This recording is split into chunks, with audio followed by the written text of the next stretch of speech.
Good morning, y'all. Welcome back to the farm. It is kind of a chilly morning. About 2 days ago, it was 75 degrees, and now it's 32. What the heck is this? I guess I have been having a raccoon come up into the barn. Well, I guess a raccoon's not that big of an issue. Probably in there, I would hope it's after some rodents, but probably just taking shelter out of the wind and rain. I hope it's not too loud. There's about, well, probably a million blackbirds over there, it seems like, squawking and carrying on. I'm out here this morning checking on some fence. We have had a massive amount of rain so far in 2023, and December of 22 was pretty wet as well. I think just Tuesday this week we had, just over that day, we had right under 2 inches of rainfall. And with the ground as wet as it is, it doesn't take a whole lot to start flooding out. But anyway, this video is going to be a little different. I've been mentioning if you had any questions or wanted to know more about a certain thing or whatever, to leave it in the comments. And I had a question from a gentleman about what I look for when I'm picking out cows. He also asked how long I have them, how long I keep them, and is it profitable? So we're going to talk about that this morning. All right, so what do I look for in cattle? About half the cattle I buy come pre-ordered. Somebody calls or texts, whatever, and gives me a list of some specifics they're looking for, and I try and fulfill it. The other half I buy for myself to eventually resell. These girls behind me are an example of those, what I'm looking for. Temperament, I want them to be fairly calm. I don't want to deal with a cow that's trying to kill me. My son's out here with me all the time, and that's not good for either one of us to put ourselves in that situation, so I don't want to deal with them. Next, I look at their body condition. I don't want a super skinny cow that's a walking skeleton, basically. I want one, she can be a little thin, need 100 pounds to gain her, so that's fine. I give them all their shots. They have access to good forage, hay, tad bit of grain, and most importantly, loose mineral. So they gain it back pretty fast. It gives them the ability to. I'll show you an example if I can find it right here of I got a real good picture, side-by-side comparison of a cow. It took her 11 days, but she did a 360 turnaround, and all it was mineral. So they can be a little thin, that's okay. Next thing I look at is their bag. I need them to have a good bag, or a decent bag anyway.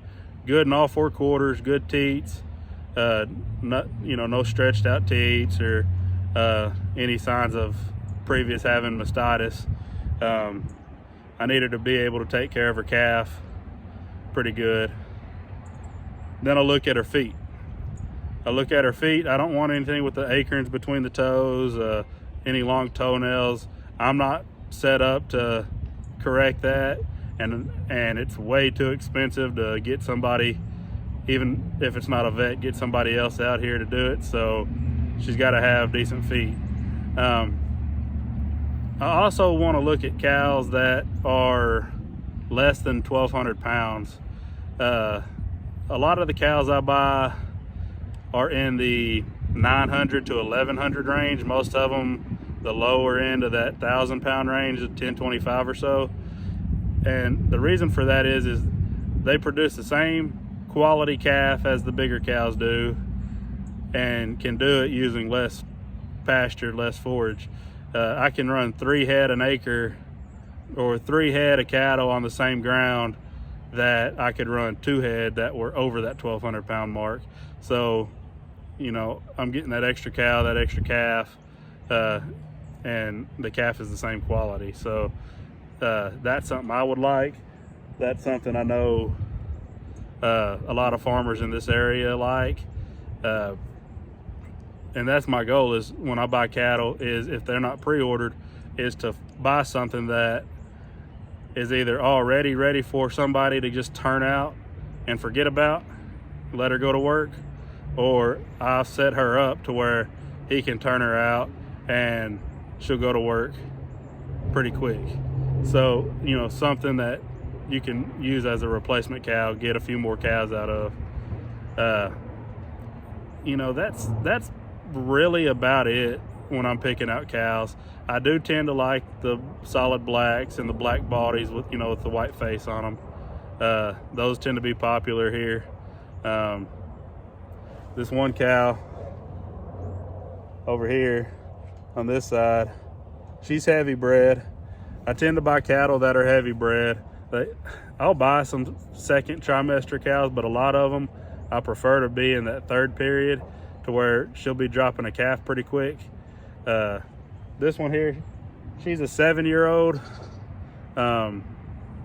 She's third period, and she's got just a touch of Brahman in her. She's got just a little extra ear, which in this area at a sale barn, they'll basically give them away if they even think they got a touch of Brahman in them. Brahman are not popular throughout Arkansas unless you're on the state line of Oklahoma and Texas, you know, near Texarkana or Fort Smith. They'll pay premiums for that Brahman look, or even just a Brahman cross. But outside of those two areas, they'll give them away. But they do make good cows. They make good mamas. She's just under 1,100 pounds, so she's a little bit bigger than I normally buy, but you know, she fits the bill. So I'm excited to get her sold and you know, let her go to work for somebody, make them some money, dropping a calf here shortly. The other cow behind her with the white ear tag, she over here is she's an 8-year-old cow, Angus. She's pure Angus. She's got, as you can see, she's got a little heifer calf on her side. You know, a lot of people don't like 8-year-old cattle, but I know a lot of people who will have cattle that get into the 12, 13, 14-year-old range, and they're still part of their herd. They're still producing a quality calf for them every year. They're still holding their body condition, you know. I think it's a misconception that once a cow hits that 7, 8-year-old mark or short solid mouth mark, that you got to get rid of them. As long as they're holding their body condition and they're working for you, they're giving you a quality calf every year, let them keep working. There's no reason to get rid of them and have to buy some replacements and spend more money. Get all the money you can out of these. So that's kind of the general idea of what I'm looking for when I buy cattle that I don't have a specific request for. I do kind of favor the solid blacks or the black bodies, the blacks with the white face, just because they tend to be better as far as their temperament, and they obviously sell easier because that's what most people tend to want, especially in this area. Moving on to the next question was, how long do I keep them? The half of the cows that I buy that come as a pre-order, they tend to leave within the first day. The people I'm buying them for are pretty anxious to get them, so I deliver them or they come pick them up usually the next day after I bring them in. The cattle I buy as inventory, add another 24 hours to that and they're usually leaving. Very rarely do I have a cow stay longer than that. If they need more than 100 pounds of weight gain, I will keep them and fill them out a little bit more with hay and pasture and mineral and sell them. The longest I've ever kept a cow was right at 2 weeks. That's how fast that turnaround is on them as far as their body condition and weight gain goes. Moving on. All right, so the third question was, is it profitable? And the answer to that is yes. Yes, it is. for several reasons. For one, I don't have to have a whole lot of land to do what I'm doing, which is a big one. The first thing I do when I bring cows in, I let them sit the next day before they leave. Even if they're leaving that same day, is I vaccinate them. I give them a 3-way, a 7-way, and then I deworm them.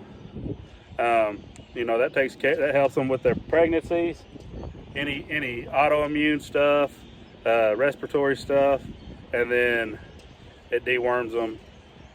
Then I do keep hay out, but when you spread a $25, $30 mixed grass hay bale out over, you know, 20, 30 cows, it's less than $1 per cow for hay while they're here. With the vaccines, you know, $12 to $15 a head is my cost on vaccines. So I'm looking $15, $16 right there. I do keep just a tad bit of grain on hand, just to where, you know, if they do stay that second day or even the next day after I buy them before they leave, I can put some grain out and get them in the pen to load them. But like I said, when you spread that out over a huge group of cows, that little bitty tiny cost ends up being pennies. So around $15 a head is my expense by the time it's all said and done. I do have to factor in some fuel, but my truck with my small trailer, I have a 14-foot trailer I use most of the time, so that truck and that trailer gets excellent fuel mileage, which again equates to just a few dollars a head. You know, so bump it up to $20 a head in expenses. People tend to pay a premium for cattle that they don't have to worry about, even if it is a sale barn cattle. Not all the cows I buy come from a sale barn. About half of them do. Half of them come directly off of a farm. But when you're honest with people, and when you do the hard work of, you know, vaccinating them and all that stuff, working them, getting their weight right, or getting them set up to where they can gain the weight, you know, those are huge factors, and people will pay a premium for that. My profit margin is around 35-40%, so that's pretty good running cattle. One other thing I forgot to mention earlier that I look for,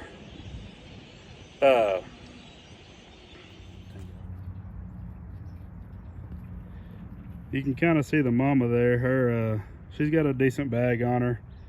The baby's been nursing here the last little bit, and you can tell on this Brahma cross, this Brangus type cow, she's a little sunk in, but you can't really see her ribs. You can just tell her little room in that little triangle area in front of her back hip is a little thin, but that's just, she needs something to eat. I just fed them some grain. They got loose mineral in the barn. I'm about to open this gate so they can go out and get some of that hay bale. You can see their eye in it, so let's get it done. Well, thank y'all for coming along with me and listening to me explain a little bit more and try and clarify more of what I do, why I do it, how I do it, so forth. If you haven't already, please like and subscribe. It helps me out so much. I appreciate those of you who already have. It's just one click of a button, guys. And it's free to you. But it does help me. I've seen some significant, in my opinion, channel growth. I hope to be able to continue to bring y'all content of this nature. I will see y'all next time. Have a good day.